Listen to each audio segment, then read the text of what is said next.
Здравейте, добре дошли. Аз се казвам Милан и днес ще разгледаме трета глава от мангата на Белина или Блич, както искате го наречете.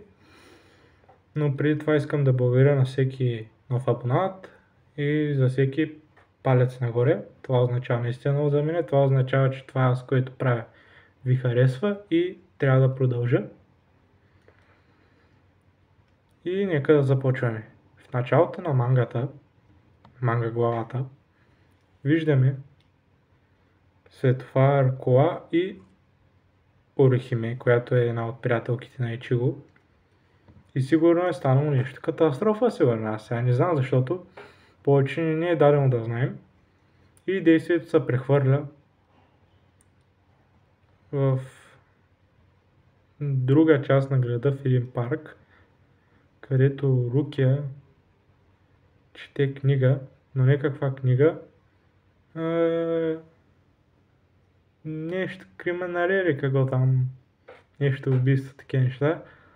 И Ичиго излиза от зад нея и вика да не си упражняваш езика, нали, думите, защото тя е на 150, а той е на 15. И просто са възпитани по различен начин и са много далече, нали, културно и исторически, нали. Тя е 10 пъти по-голяма от него. И тя му отговаря: ти свърши с тренировката? И той вика да, и показал там някаква кофа с топчета, ама той оцелил всички топчета. Тя му се скарва, защото трябвало да не оцели всички топчета, а само тези с лице на тях. И той вика, че трябва да се научи да рисува, защото не разбрал кое е с лице. Тя обяснява, че това е много важно, защото трябва, като се бие срещу зъл дух, да го победиш с един удар и то точно в главата, защото там е слабото място. И то отзад, и то бързо. И нали това е някакъв вид тренировка. И тя казва, че миналите победи са били просто на късмет, къде спасил детето и семейството си. И внезапно виждаме Орихиме, която е здрава, добре. Явно е нямало катастрофа, както аз съм си мислил. И вероятно, може би и ви. И тя помахва на Ичиго и го пита какво прави там в парка. И той сега се чуди да я каже истината, че тренира. Или да излъже от... Зад него се появява Рукия, която забелязва, че тя има рана на ръката. Или нещо друго. Ужулено. И тя пита от какво е. И тя казва, че това е при кола, като се е ударил. Значи, не че има катастрофа, сигурно, просто някаква малка, така. Сега, много интересно как е станал на ръката, ама сега да не сме толкова детайлни. Също имала и на крака. И че го вика, че тя просто е много непохватна. Много често става така. И тя вика, спокойно не се притеснявай, Рукия, аз съм свикнал един вид. И тя казва, че е ходила на пазар, там за някакви продукти и сега се прибирала. И Чиго я попита дали иска да я изпрати до вкъщи. И тя вика, не мерси, мога и сама.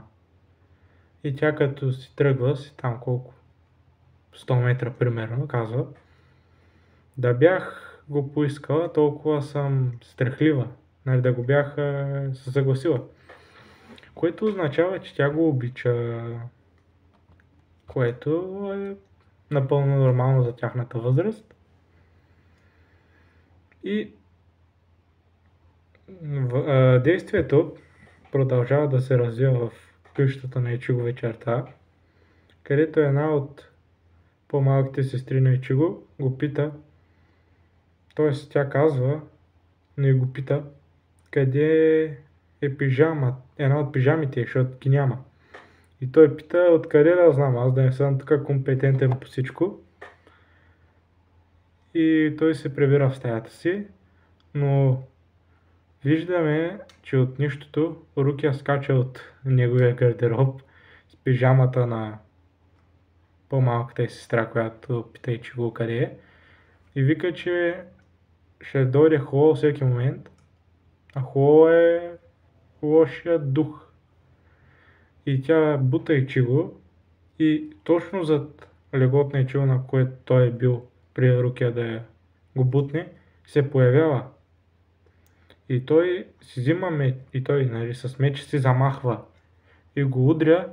И сега не разбираме дали го е победил или си е тръгнал, защото ние виждаме, че той го наранява, ама дали е избягал, дали е умрял, не знаем. И след малко ще кажа защо. И той вика, че този Холоу, лицето му е познато. И Рукия казва, че това нали, този дух, който той е видял с това познато лице, може да е наумрял човек, защото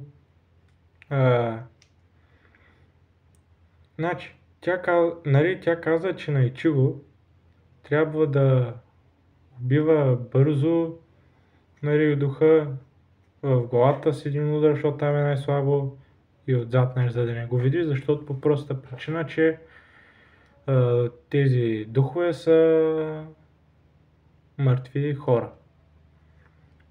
И казва, че т.е. тя имала предвид, че това може да е някакъв умрял човек, който той познава. И това може да е по-големия брат на Орихиме, защото тя имала по-голям брат. И виждаме за последно в тази глава една от стаите, сигурно Хола, където седи Орихиме, и прави нещо и може би, то не може би, а сигурно нататък ще продължи в четвърта глава и може би този дух, който Ичиго е нали, казал, че му е познат, това е бил този по-голям брат. На мен лично ми хареса главата. Не знам дали ви е харесала. Пишете. Интересно ми е да чуя. И до следващия път, това ще е другата сряда, тази, която идва. И от мен имате приятен ден или приятна вечер, каквото там имате, по което време го гледате. Чао!